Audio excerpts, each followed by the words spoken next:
My name's Tony and I'm an addict. Good to be in the meeting of Narcotics Anonymous. I'd like to thank the officers of the meeting that were asking me to come here. I was real used to getting chased out of yards, chased out of my parents' house, chased out of my brothers and sisters' houses, and now people are asking me to come and share my experience, strength, and hope, and through the grace of God, through the grace of a loving God. Before I get started, one thing I learned about this program of Narcotics Anonymous is that it's a we program, and we can't do nothing alone, because for many years I tried to get clean. Well, actually I didn't even know I had a drug problem, you know, but when I finally tried to get clean, I couldn't. So I found out that I needed other people's help. And when I first started speaking, I used to go hide in a little corner, and I would, please God, the speaker prayer, please God, let me be a hit. And it's like, I don't do that no more. What I do is I ask for a moment of silence, and you pray that I carry a message of hope, hopefully Narcotics Anonymous, and I will sit up here and I will pray that you have an open mind, and maybe something that will help you in your recovery. So please, can we have a moment of silence? Good, thank you very much. Anybody pray for me to be honest? My date is April 18, 1989. I always say that in my ears because it pisses people off. Every time I speak, I say my date. There's two things I heard about clean time. If you're in this room tonight and you got one day clean, then you're a miracle. But there's other people who think, people with clean time are full of shit. And what I heard about that is, if you think clean time don't mean anything or it don't mean nothing, get some. You know what I'm saying? And that seems to make people happy. If I could be in this room tonight, the New Work program of Narcotics Anonymous of recovery, you can stay clean. So far, the only time is when I didn't have figured in the month. To tell you,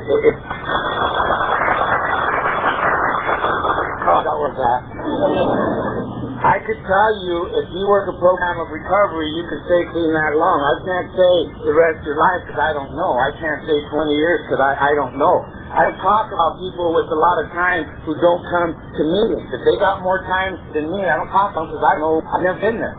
Yeah, that's time, then I'll talk about it. You know what I'm saying? What I want to talk about tonight is 4 things that keep me clean. I don't think my past is real important. It will come out eventually as I share.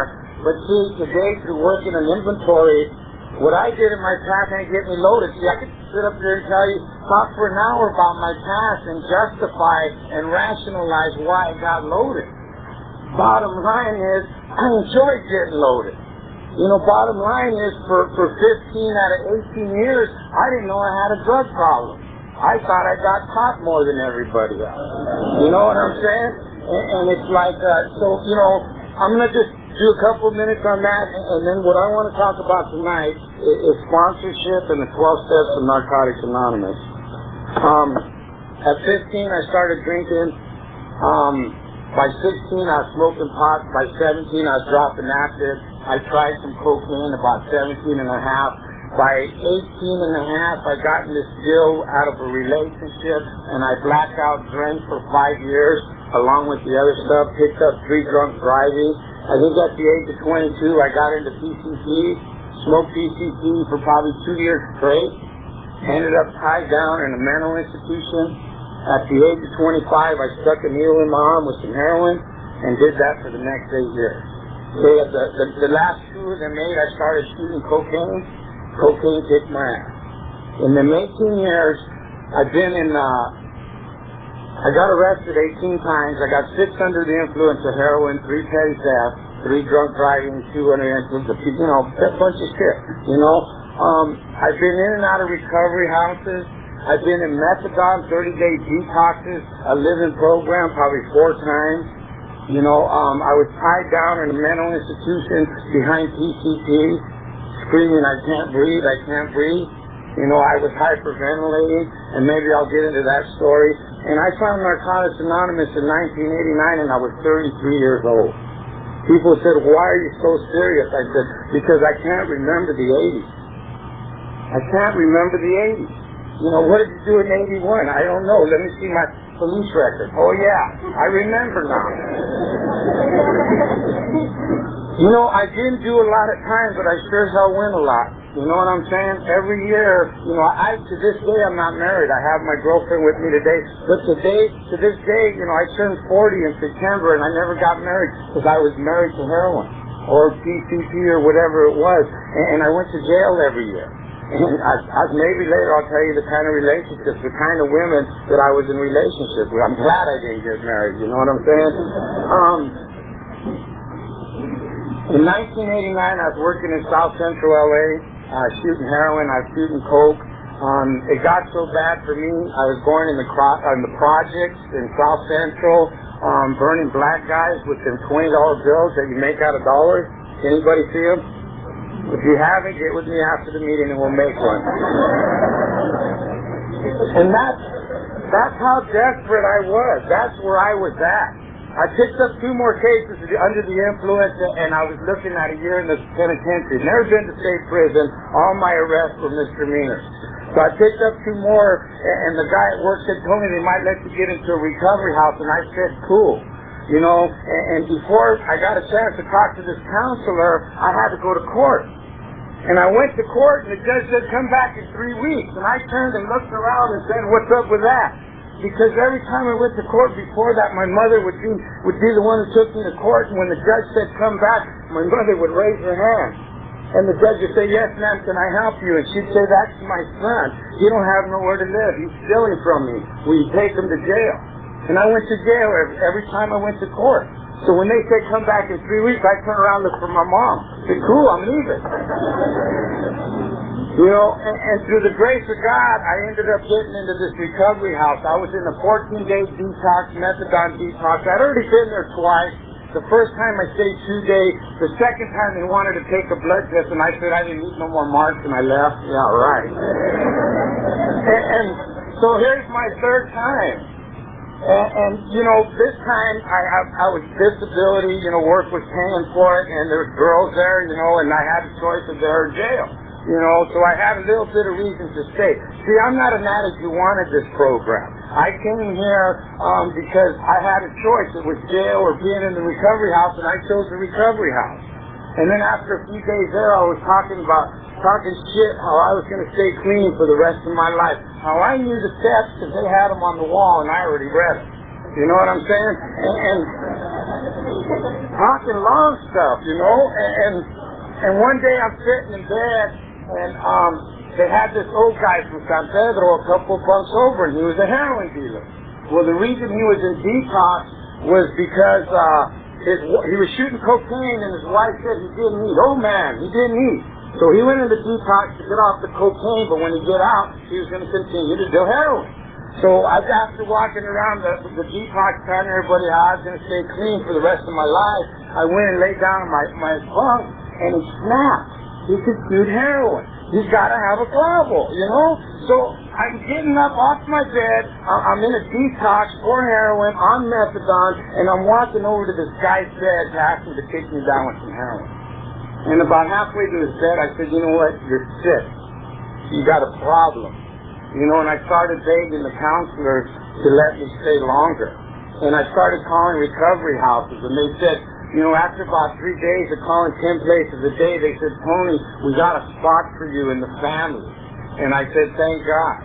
You know, and they took me back in the family. And see, I have 18 arrests, and I've been in and out of the county jail, and it's like, when the deputy tells me, go mop the floor, I don't tell him where to go. I go mop the floor because I want to get my ass wet. And besides, he might give me some phone time later. So when the counselor in the recovery house said, Tony, you need to get 2 phone numbers at the meeting and ask somebody for a sponsor, I said, sure.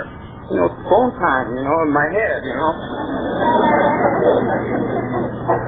So what happened is every Thursday night they had this meeting where there was about 100 people, right? So it's just, if you've ever been in a recovery house or jail on visiting day, you get your best clothes on. Well, the recovery houses too, you know, when there's a meeting, you get all your good shit on to look good and everything, you know. And I walk out of the door, I'm all looking good, and I look over there and there's 100 people, and I'm petrified. I can't even walk over there because in 18 years of using, I didn't learn how to communicate. I didn't learn how to reach out and say, hi, my name's Tony, you know. I'm a nice guy now, I'm clean, you know what I'm saying? If I wanted to get money off you, I could. But being clean, I didn't know what the hell to do. And I used to sit in the corner and watch all the chicks over there at the meeting. You know, and I wouldn't even get up and walk over there and say hi to anybody. Well, I'm sitting there one day, and this big Mexican guy that I seen in Detox, he did an H&I panel. And he said, he was talking shit like he was a union organizer, he'd been down for murder, he was a big-time heroin dealer, and I thought, damn, I could relate to this guy. Yeah, right. I weighed 152 pounds. I was a sniveling crybaby, manipulating height. You know, and I can relate to this big-time guy, you know? That's my head. You know, that's my thinking. Well, I'm sitting at this meeting, sitting in the corner because I can't go talk to these people. And this big Chicano guy comes and he walks and sits in front of me. I said, how you doing? He says, fine. He says, how you doing? I said, great. I said, I need a sponsor. And he says, how much time you got? I go, shit, I got at least 8 days. You know, I got this program down, you know. I read the steps in Detox, you know. And he looked at me dead in the eye and he said, well, I'm kind of busy right now. I don't think I can help you. And he walked away. And I just thought, okay, cool. And I went inside and I told the counselor, like, here's my 2 numbers. I asked somebody, yes, cool, you know. During the week, we started going to other meetings and they talked about people in Narcotics Anonymous will love you until you can love yourself. People in Narcotics Anonymous will pick you up at the recovery house and give you a ride to the meeting. People in Narcotics Anonymous will teach you how to live all over again through the 12 steps of Narcotics Anonymous. And I'm listening to all these shit, you know, and then all of a sudden it's next Thursday again, and I'm ironing all my shit again, you know, and then I walk out and I look at the meeting, I say, I ain't going over there, and I sit down. And I'm sitting in that little corner again, and here comes this big old Mexican guy again, and he sits in front of me. I said, how you doing? He says, good. He says, how you doing? I said, good. I go, I need a sponsor. He says, how much time you got? I said, I got 16 days. Remember last week at 7, you know? And he looked at me, and he said, I'm busy right now. I don't think I can do it. And he got up and he walked away. And I thought, shit, punk, you know? You guys lied to me all week, and I fell for it. You know what I'm saying? And like, you know, I went to tell my, here's the numbers, and yeah, I asked that asshole. You know what I'm saying?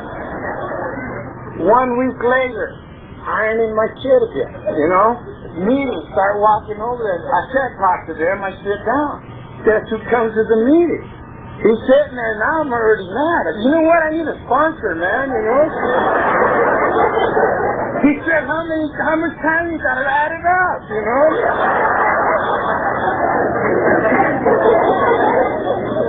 He said, I'll pick you up next Wednesday. You know, that was the trip. I went back in the recovery house. Yeah, I got a sponsor now. I said, what do I ask them, you know? Didn't know nothing about this fellowship. That man came next Wednesday. He picked me up. I ironed my shit again. We were going to outside meeting this time. He picked me up. He took me out to dinner. He paid for the dinner. He took me to his home. I got to do things like watch TV. Everybody who came in and out of his house was recovering addicts. I got to bullshit with them. And then he took me to a meeting of Narcotics Anonymous. You know, he took me back to the, on the way home from the recovery house, he would always stop and put gas in his car. And he'd look at me and he'd say, Tony, do you need any cigarettes? Well, I was on disability. I had about $40 in my pocket, and I had a pack of cigarettes in my sock so the people in the recovery house wouldn't ask me for them. You know, I learned that from jail. And I looked at Art and I said, yes, Art, I need cigarettes. And he'd buy me a pack of cigarettes. He'd leave me off, and he said, I'll pick you up next Wednesday. And I said, okay, thank you, Art. You know, when Art picked me up next Wednesday, he took me out to dinner. Nice restaurant, paid for it, took me to his house, took me to a meeting of Narcotics Anonymous. And then on the way home, we did the gas station trip again. I knew, you know, hide my shit, you know. You need cigarettes. Sure, Art, you know. Got to be a habit, you know.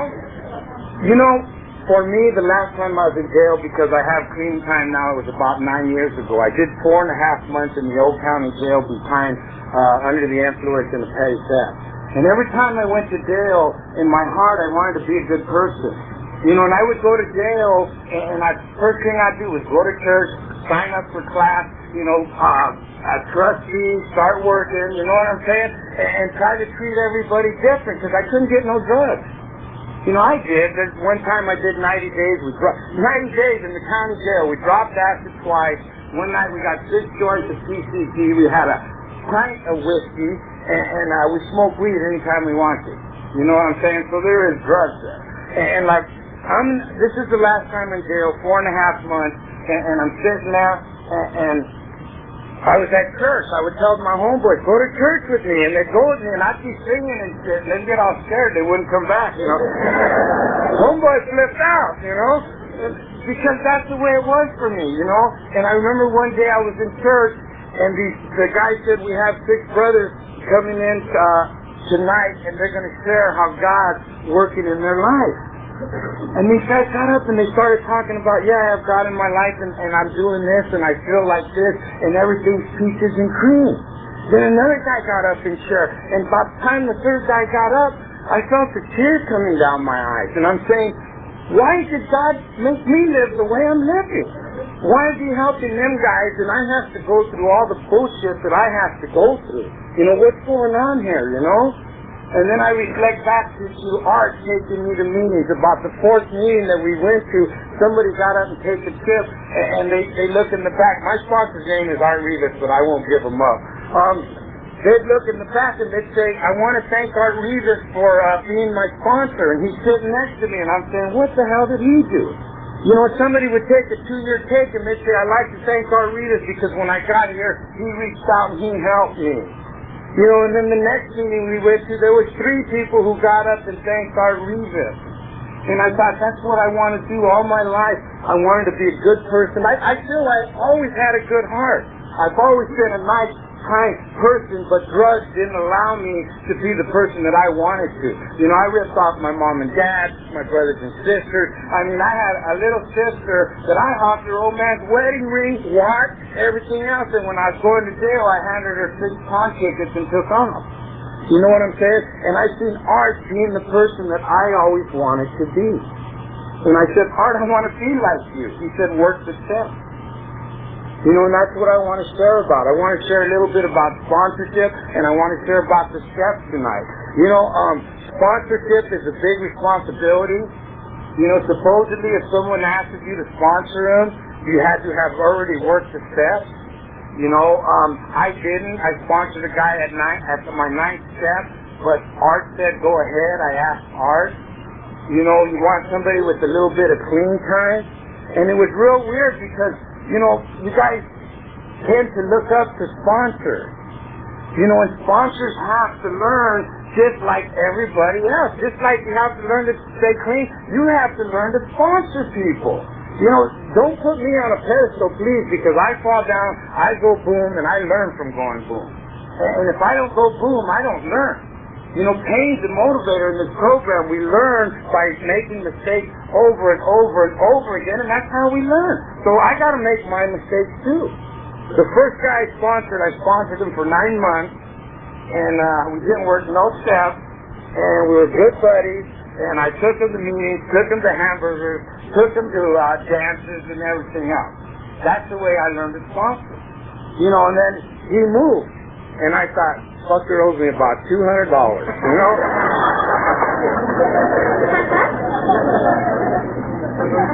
And then I would start sponsoring somebody else. And they would do the same shit. I said, 50, that's 250 I lost so far. You know, because these guys weren't staying clean. And there'd be times when I'd call my sponsor and he'd say, hey, you know what? You better quit sponsoring people because you get too weird, man, you know? And I said, but that's what we're supposed to do in this program is help each other. And so bad I wanted to help other addicts. You know, so what I had to do is learn the steps. It was crazy. You would come over, I'm your sponsor, I don't know shit, I got a couple years clean. You're like, oh, spiritual Tony, 2 years clean, I got it down, you know. You come and talk to me and I run it down. I'd tell you about marriage, and I've never been married, you know what I'm saying? But I knew, and I had to learn to say, you come over and tell me how you had a fight with your old lady because this and this and this, and by the time you left, I was mad at her too, and I wanted to kick her ass too. And then I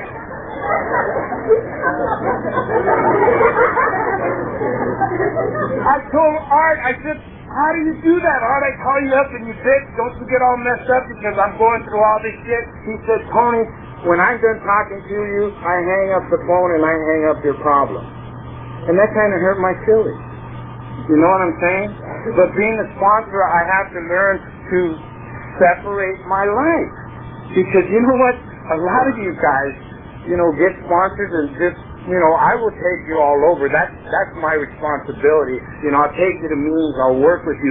But what it's done is it's made me very hard. You work the steps. I don't fire anybody. I make a lot of threats, and I make, sound real tough and everything else, but I fired one guy who took about 2 years to work any steps, and I said, when you hear sponsor in the room to get a sponsor, you probably feel comfortable because you say, you got one, you got me. Well, you know what? You don't have me. You haven't called me for 2 years, and just to make you get up off your ass, I ain't your sponsor no more. So the next, please, please. And so he came over one time the next week, and then that was the end of it. So today, if you ask Tony to sponsor you, I say, talk to me after the meeting. See, because I don't talk to my sponsees at meetings with Narcotics Anonymous. They know my phone number. You know why I do that? Because my sponsor did it to me. He said, this is my time for recovery. This is my time to have fun. Don't be coming and dumping me at a meeting. If it was that bad, you could have called me before you got there. And I do the same things with my sponsees. And what I tell them is I never say yes. I say I will help you for 30 days. And in them 30 days, I want you to go to 7 meetings a week. I went to 7 meetings this week, people. That's the way I work my program. I went to 7 meetings for the last 9 days, 10 days. I've been to a meeting every day. I go to at least 5 meetings a week. And there's a lot of, people say, oh, he probably ain't got a life. Yeah, right. I'll let you know what I got today later on, because that is what this is about. So I tell them for 30 days, you go to a meeting every day. And every day, the one you hear share the best, you get their phone number. And for them 30 days, you come down my house once a week, and the first time you come over, I'm going to mark my journal, because I keep a journal, have been for the last 7 years. I could tell you where I was 5.5 years ago on a certain day, and what bills I paid that month. I learned that in Narcotics Anonymous. And I say, when you come over the first time, I will mark your 30 days. Then you come over every week, and we work the first 3 steps. At the end of them 30 days, with all the numbers you got, if you want to fire me, or not even fire me because I'm not your sponsor, if you want somebody else to sponsor you, fine. My feelings will not be hurt. Matter of fact, it'll give me a whole lot of free time if I don't sponsor you. You know what I'm saying? But at the end of them 30 days, if you don't call me 3 times a week, if I don't see you at a meeting every week and you don't finish the first 3 steps, I get to decide if I want to sponsor you. Most of the time it ain't even the first phone call. It's all over that night. You know what I'm saying? And I don't sponsor guys 2 and 3 times. That's insanity, doing things over and over again, expecting different results. So I don't sponsor you 2 or 3 times. You're lucky if I sponsor you twice. Because you guys owe me a lot of money. Let's get added up. And it's like, at the end of the 30 days, we see if I'm going to sponsor you. If not, if I sponsor you, the way I sponsor you is you come over and we read the steps sentence by sentence. And I ask you, what do you think it means? And then I give you a little assignment. The first step says that I'm powerless over my addictions and my life has become unmanageable. And I've sponsored plenty of guys who had jobs, who had nice cars, and they say, well, my life ain't unmanageable. And I say, well, get the hell out of here. You don't belong in the meeting. Well, my work is making me come. Well, apparently there's something wrong. So this is what I want you to write. I want you to write a couple examples of how your life is unmanageable. Physically, mentally, financially, relationship-wise, and there's another one I can't think of it right now. Okay, physically for me, my life was unmanageable. Physically because I weighed 152 pounds when I got here. At one point when I was boosting in San Fernando, I'd wake up in the morning, I didn't have a car, I had to walk to go boosting, and I would always stop at this liquor store and steal a little package of them red dingers with the little snowflakes on them. And that was my breakfast. That's the way Tony took care of himself physically. Never went to the dentist, never went to the doctor, didn't take showers all the time. So physically I say, yeah, my life was unmanageable. And then I go to mentally. Okay, well mentally, this is Tony at work. I got $15, I'll buy a spoon for $12, and I got $3 to get home, rest, and come to work tomorrow. So I go buy the spoon, shoot it up, and my head says, you got $3, you only need 9 more to buy another spoon. It doesn't say put the gas and go home and rest for work. So mentally, I was unmanageable. Spiritually, yeah, I had a God. Please, God, let this dope be good. Please, God, don't let him give me a lot of time. And then we come in here and we say, it's hard for me to get a God. It's hard for me to make a commitment. I committed to drugs for 18 years. You know what I'm saying? And that's a commitment. Shit, that's a 15-hour-a-day job. And many of us know it's a lot of work. How was my life unmanageable relationship-wise? Well, I remember one day my father said, son, I love you very much, but you're going to have to leave because you're killing your mother, and I'm not going to let you do that, and threw my ass out in the street. You know what I'm saying? Relationship-wise with women, I remember I was dating this girl once, and the way we used to do it is I would take her to the bar, and I would lay down in the truck, because in my neighborhood, when you were copping, you had to lay down, because if the cops went by, they're going to stop anybody by that path. So we would go to the bar, I'd lay down in the truck for 2 hours, he would go into the bar, come out with 3 or 4 wallets and all kinds of money, and I'd reach over and I'd say, yeah, baby, I know you didn't give no head. Let's go. And that's the kind of relationships I had. So relationships, my life was very unmanageable. And financially, every check, the first 200 went back to everybody at work. My sister paid my rent through a direct deposit through ATM, or I wouldn't have had an apartment. And then within 3 days, I spent the rest of my check. And that was every 2 weeks I got paid. And for about a week and a half, I had to borrow money, steal shit, hawk shit, and do whatever I could. And I had a $9 an hour job. So financially, I didn't do very well either. You know what I'm saying? So what we find out is, okay, maybe my life was unmanageable. You know what I'm saying? How am I powerless over people, places, and things? See, my sponsor said, if I was powerless, if I could understand that I am powerless over people, places, and things, I would never have to use again. It's like, how am I powerless? I'm powerless over my addiction. How many people could get a half ounce or whatever and have half of that saved in the morning when they were done that night? See, the obsession to use, that's the powerlessness of my addiction. I'm powerless over people, and the best example I have for that, how many people in here had mothers trying to change them, uncles trying to change them, brothers and sisters trying to change them? I had Norwalk Police Department trying to change me, and did we change? No. So how could we say we have power? If we had power over anybody, my mom would have got me clean a long time ago, Powerless over things. Car accidents, earthquakes. It's like, I like sharing the one about the guy who comes to the meeting and he got loaded because he had an argument with his wife and she took off all pissed off and she wrecked the car. And he's at this meeting, he got loaded because she wrecked the car, and I'm trying to tell him, bro, if you could do shit like that, come to my area, because there's a couple of people I need to get in car accidents. You know what I'm saying? We have no power over that. We don't have no power over people, places, and things. They tell you, don't hang around with your old friends. And my experience is 6 months clean, I got to go show the homeboys. I got to get them in Narcotics Anonymous. And they say, let's go halves. And I say, I don't use no more. Well, here's a beer, homie. Don't tell me you quit that too. And then I try to stand there a little bit and act stupid like if I could handle it and shit, I'm powerless over people, places, and things. Second step says we came to believe that a power greater than ourselves could restore us to sanity. The first thing I get is, I'm not crazy. I said, let's read over how all them examples, how your life was unmanageable. Well, maybe I am a little crazy, you know? And it's like what I make my guys do is give me 10 reasons how God is working in my life today. You know, and they usually got about 60 days clean. I said, have you ever got 60 days clean? And they said, no. Do you think you're doing it or God's doing it?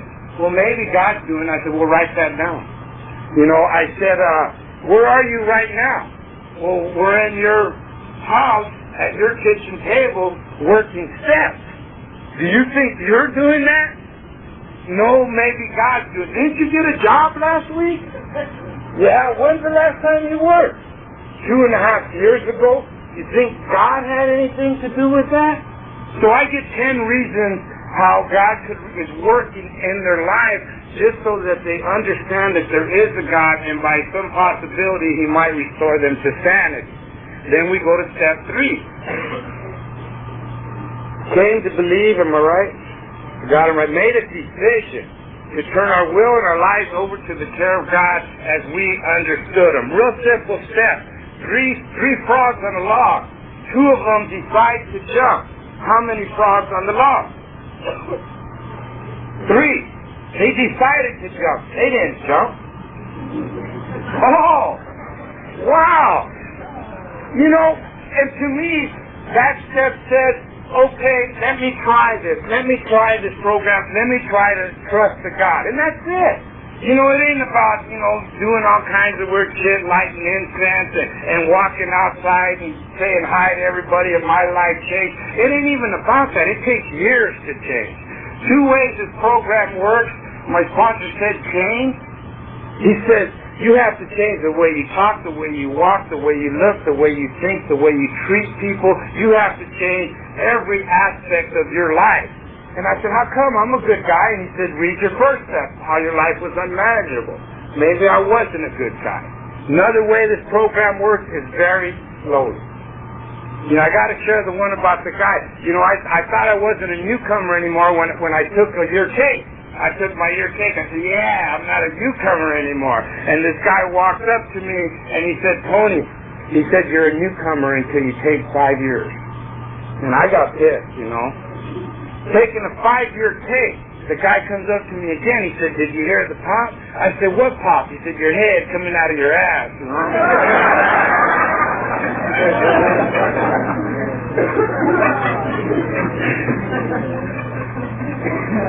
Okay, I believe that step 3, it says we turn our will. See, I'm not so serious anymore like I used to. You guys are lucky. We turn our will and our lives over to a power greater than ourselves, okay? To me, that's 2 parts. If I turn over my will, that means that I come to meetings and I talk to my sponsor and I work my steps and I try to change. If I turn over my life, that means I get in service. You know what I'm saying? If I turn over my life, that means I get in service. A lot of my spare time goes to service. Tony has been in service since 4.5 months. They let me out of the recovery house. I picked up a secretary of commitment, and there has not been a day that I have not been in service. That's why I'm clean. That's why I'm happy. That's why I'm wearing a silk shirt. You know what I'm saying? Okay, we get to our inventory. It says we made a searching and purest moral inventory of ourselves. You know, the way I did mine and you do yours, the way your sponsor tells you to do it, if I'm sponsoring you, and by the way, all this is my opinion, everybody works a step different, but if you're my sponsor, this is how you're going to do it. I do mine like an autobiography. I start from a little boy. I remember when things happened to me. I remember when I was treated bad. I remember when I had bad feelings. And I go through 1st grade, 2nd grade, 3rd grade, and then I go to junior high, and then I go to high school, and then I go from jail to jail to jail, you know what I'm saying? And then it all comes out. I told my sponsor, you know, everybody's using these little worksheets that you just answer a lot of questions. And he said, so? I said, well, it seems easier, you know? And he said, Tony, if you do that, you end up writing about a lot of stuff that isn't even bothering you. And, excuse me, can I help you? Thank you, Jerry. He says, Tony, if you use that list and you write about a lot of stuff that isn't even bothering you. If I do it like an autobiography, I know what's bothering me. I know what comes out. And he said, the book says in that step, get a notebook and a pencil. And when I tell my sponsees, work on your inventory this week, and I see them at a meeting next week, and I know damn well they ain't doing it, I look at them and I say, did you get a notebook and a pencil yet? Because it says that right in the first thing you do is go out and get a notebook and a pencil. If you're talking about you're going to do it and you ain't got a notebook and a pencil, I'd say you're full of shit. Because that's what I tell my sponsees. You know what I'm saying? And my sponsor said, Tony, he said, I want you to write if you've been molested. I want you to write if you've had sex with your sisters, your mom and dad. I want you to write if you kill anybody. Anything that ever bothers you, it's your opportunity to get it over with and be forgiven for the things you've done. He said, when you write, he says you sit down and you pray before you write and ask God to give you the willingness to be honest. And he said, and I don't want you reading it over. Because what happens is, I'll write down I got in a fight and I got my ass whipped, and if I read it over, I got in a fight and it was a tie. I changed that shit, I don't want to live bad. We were entirely ready to have God nope, wrong one. We admitted to God, to ourselves, and to another human being the exact natures of our wrong. I still got a few minutes. In that inventory, there was one thing I really didn't want to tell my sponsor. And he had told me in the beginning, he said, because in step 4 it says you write it like there is not no step 5. And he said, if you don't want to read it to me, you don't have to. You can read it to a pastor. You can go to Pierre and read it to somebody. You can read it to another member of Narcotics Anonymous. But you know what?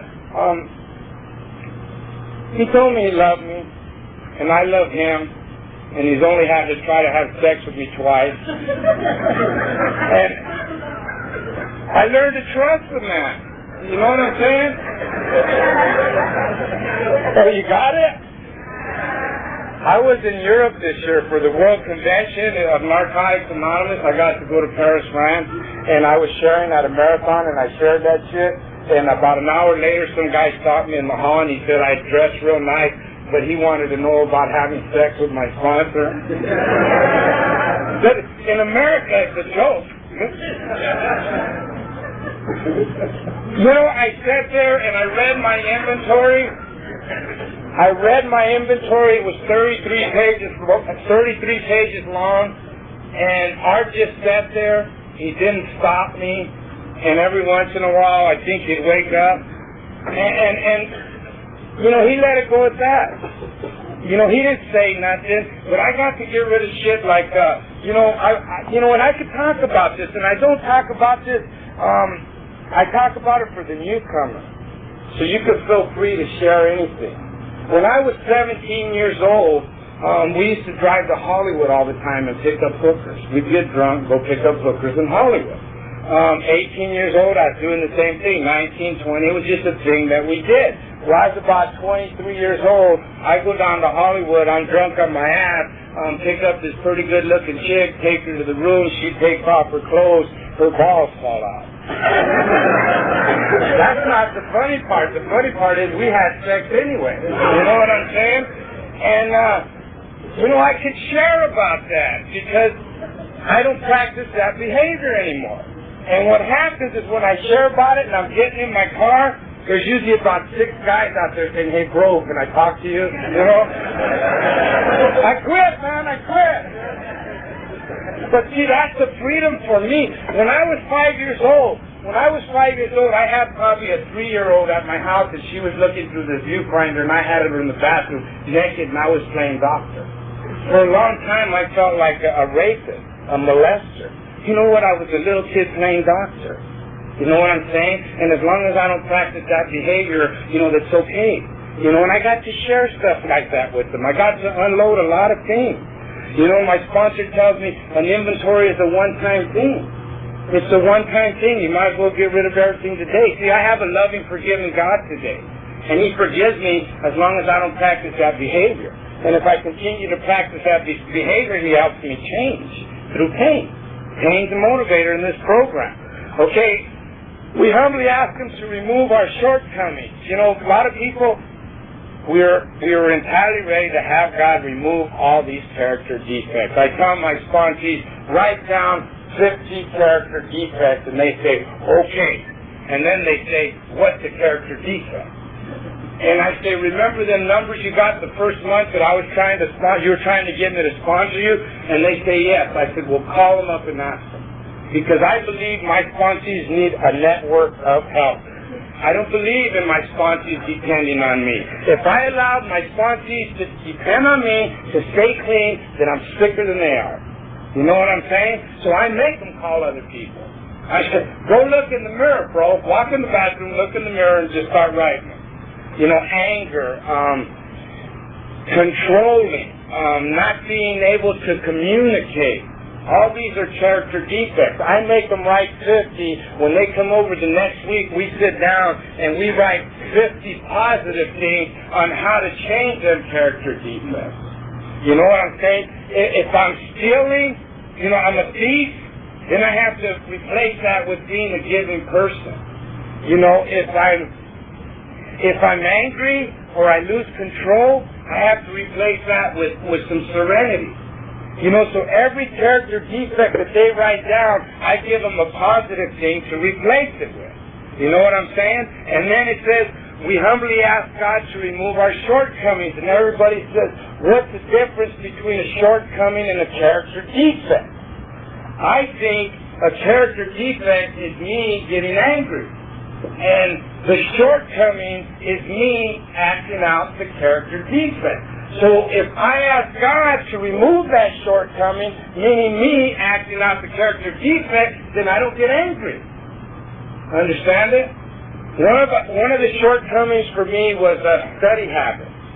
You know what I'm saying? It's a lot of weird shit. I got a lot of character defects, and you know what? I practice every one of them today at some point in my life, and I have to catch myself, and I have to change through pain, because pain's a motivator. There was a guy that said, if I had asked God to remove all my character defects and shortcomings, this minute, I would have disappeared. You know what I'm saying? I would have been gone, because that's all I had. That's who I was. One of my shortcomings, I talked about picking up the prostitutes. I got clean. At 5 months clean, I'm in a motel room with the prostitute. She's in the bathroom shooting heroin. I move out of my area at a year clean because I figure I'm living in a bad area. The area I moved to in Victorville, I start picking up prostitutes again. I picked up prostitutes until I had 18 months clean. And it was hard stopping. I mean, I had to get ripped off, I had to get rolled, I had to get caught by my sponsees, all kinds of shit. 18 months clean, I stopped. 4 years clean, I took the cake, talked long shit all week at different meetings, spiritual Tony. I had a sponsee carry my head into the meeting because it was so big. And at 4 years clean, I went out and I picked up another prostitute. I ended up in an alley boxing with her pimp. I could have been stabbed. I could have been, and I won. Of course. And I ended up, out there was 2 chicks and a guy. They could have kicked the shit out of me. They could have took my car. I could have been arrested. I could have been killed. The next day I was in a meeting in Narcotics Anonymous sharing about that. I got 6 years, almost 9 months, 5 more days. I haven't picked up a prostitute since I had 4 years clean. You know what I'm saying? And that's, asking God to remove my character defect. It's taken 4 years for one little defect. Well, they wasn't a little one. It was a big one to me. Easiest step, made a list of all persons we had harmed and became willing to make amends. That's cool. Mom and dad, brother and sister, that one girlfriend, the guy ripped off at work, the employer that I never showed up but took all the money. That's the easiest step there is. It says, became willing to make amends. If you wrote, this guy's still an asshole, but I'm going to put his name down. I was willing to make the amends because I put his name down. That's the easiest step there is. You make the list. And then we go to We may direct amends to such people wherever possible, except when to do so would injure them or others. You know, if you're my sponsee, this is how we do it. I don't care how you did it. You know, it's taken me years to make some amends. You know, and like my sponsees, we do that, and they say, well, you know, I told my sponsor, I said, well, the ones I hurt the most were my mother and father. How do I make amends? He says, Tony, what do you think your mom and dad wanted for you all your life? I said, they probably just wanted me to be okay, to have a good job, to be happy, to have my own place, and make a living for myself. And he looked me dead in the eye and he said, if you stay clean, that will happen. He said, and all you got to do is stay clean.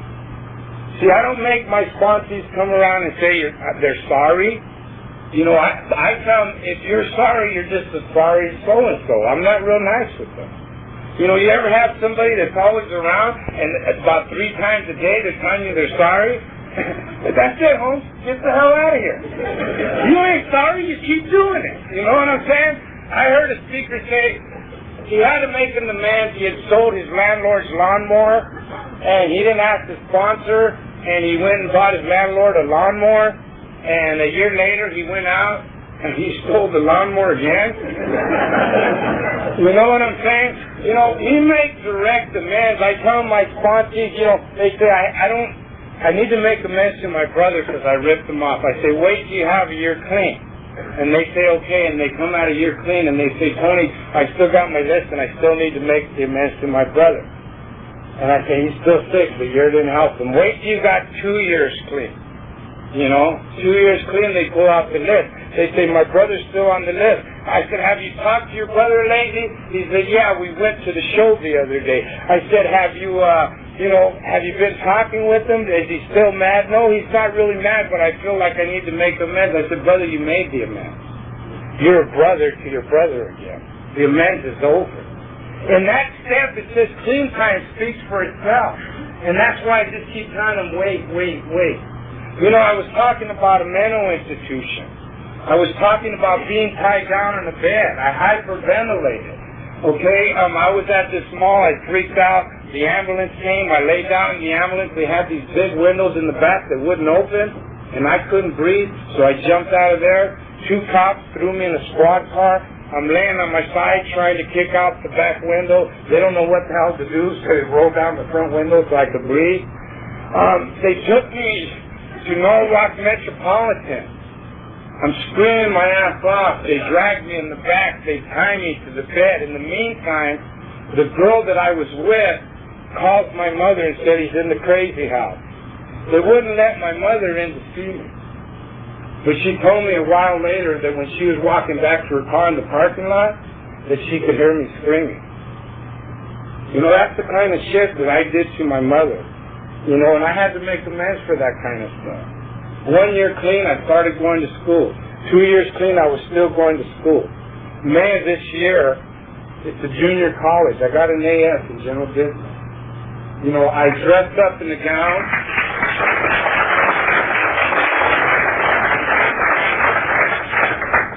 I dressed up in a gown and I walked on the stage, and guess who was in the stand? The same lady who heard me screaming that I couldn't breathe. You know, that was my amends. It took 6 years. I ain't never told anybody I'm sorry. Amends is about changing.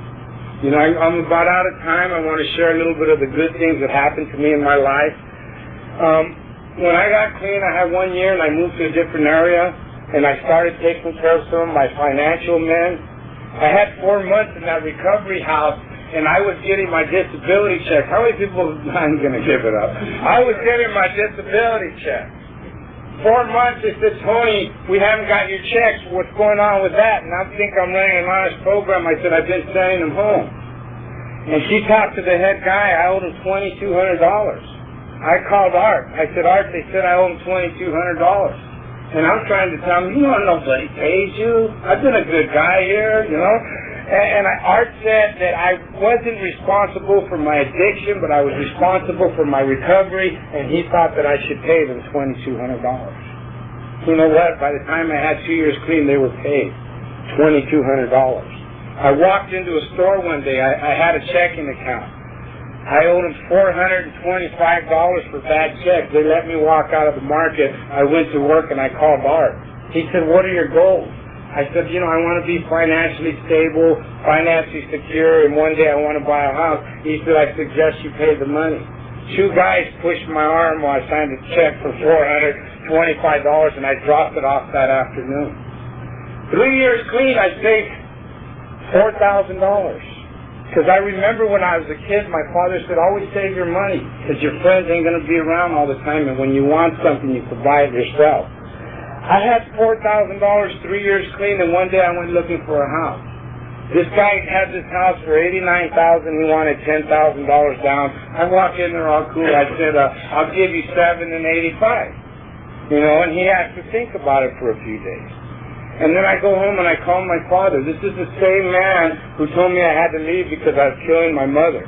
This is the same man who always gave me $5 no matter what. And he would look at me and he'd say, son, what's the matter with you? We raised you right. We tried to do everything we could, and look what you're doing with your life. And I would say, I don't know, Dad, I'm sick. I don't know what's the matter. And I'd start crying. And as I'm crying, I'd look up and say, could I have $5 here? 3 years clean, me and my father already had a relationship. I called him up. I said, Dad, how you doing? He said, good. I said, Dad, I went to Victorville and I'd seen a house. He says, yeah. I go, it's nice, Dad. He says, yeah. I go, it's a half-acre, 3-bedroom. I go, you could view a view of the city. It got this thing, if you push it, the garage door goes up. I go, it's nice, Dad. And he says, yeah. I said, I need $3,000. He says, do you like it, mijo? I said, Dad, it's nice. Why don't you and Mom come and see it? He says, do you like it, mijo? I said, yeah, Dad, it's nice. He said, give me your bank account number and I'll send you the money. I've had my house for 4 years. You know what I'm saying? That's Narcotics Anonymous. I've been in service in H&I since the day I've been clean down there. This week alone, or this month alone, I've been to 2 state facilities. My free time, I went to 7 meetings a week. I still call my sponsor. I still have the same sponsor. I'm involved in service. I was going to say this is the farthest I've ever came to speak, but you know what? In 1993, through the grace of God and the program of Narcotics Anonymous, I had the opportunity to go to the World Convention in Chicago. And somebody asked me to speak at Indiana for a Labor Day picnic. So from Chicago, I went to Indiana, spoke there, and then I came home. I've been allowed to go to Mexico City, Chihuahua, the Grand Canyon twice. You know what I'm saying? And there's one thing that always sticks in my head every time. I do prison commitment that it's 225 miles round trip. And like on the way over there, I'm saying, God, this is a long way. I got to give up this commitment. I should have told home I was sick. Maybe if I call, they're having a lockdown and I don't have to go. And all the way over there, I'm driving and I'm pitching. And then I get there and there's 15 guys and we share the fellowship of Narcotics Anonymous. And when I leave, every one of them shakes my hand and thanks me for showing up. And on the way home, I'm thinking, man, that was a fixing meeting. And I start making plans the way I'm going to run it next time I drive out there. Somebody told me in Narcotics Anonymous, they said that, Tony, you can't outgive God. And I said, what do you mean? He says, the more you give of yourself, the more God will give you. So I sponsor, I go to panels. I had this old 67 pickup driving to panels and shit. I said, what's up, God? Come on, I ain't going to keep making this shit, He got me, I got an 85 5.0, got picked it up with 60,000 miles, original miles. You know what I'm saying? I have my house, I got 4 cats, a dog, 9mm, 30-06 with the scope. You know what I'm saying? All my dreams in life are being fulfilled through the program of Narcotics Anonymous just because I go to meetings, I have a sponsor, I work steps, and I'm in service. Thank you very much. I love you.